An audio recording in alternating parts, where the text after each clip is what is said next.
Okay, so let's start talking about the flavors of different ones. What are the uniqueness that you see? Well, first of all, the wings. You could either be a 1 with a 9 wing or a 1 with a 2 wing. And a 1 with an I wing is an idealist. I think about John Paul II. You know, when he's walking with the Lord and just in general 1 with 9 wings, it's this way. It comes off as much more relaxed and thoughtful, but when they're not, a little bit more detached. Ron Howard, on the other hand, is a good example of a 1 with the 2 wing, an advocate. They tend to be very hopeful and empathetic when they're doing really, really well spiritually. On the other hand, when they're not, the shadow side is they can become controlling. The other aspect, other flavors, are what we call the subtypes. So each of these are prevalent in a 1, but 1 is more kind of just turned off or a blind area. There's a primary and a secondary usually. All 3 of these, though, are usually in that, but the intensity of these things are different from different 1 to another person that is a 1. So the self-preservation one, somebody once called the pioneer. This is a true perfectionist. This is one that's trying to get perfection in everything he or she does, in the way they eat, in the way they exercise, in the way they handle their household budget. Life is just carefully planned out, just right, to get it perfect.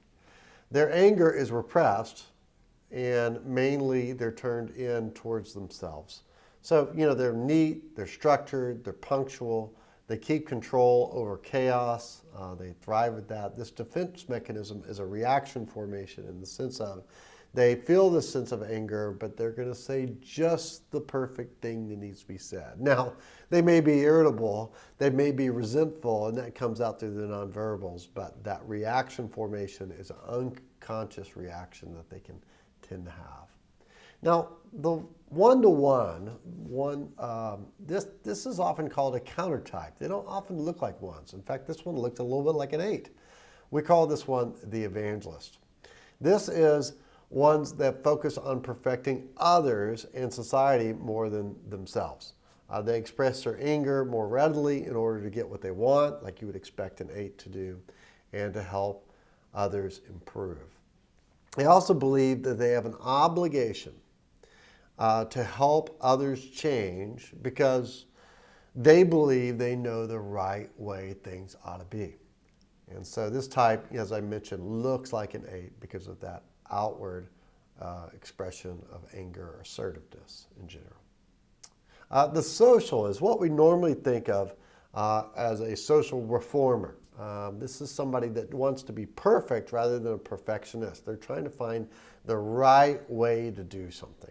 So they are often really great teachers and very inspirational. They can be very rigid and believe that they know what's right, which doesn't allow room for many other perspectives. But they have a teacher mentality and sometimes can have this air of superiority that goes with it. Their anger helps them to be perfect for others to model after. So they believe if they're a perfect role model, then others will follow, and that's the way, the social norm. So these are the 3 subtypes, and that with the wings gives you a little bit of the flavors for 1, the reformer.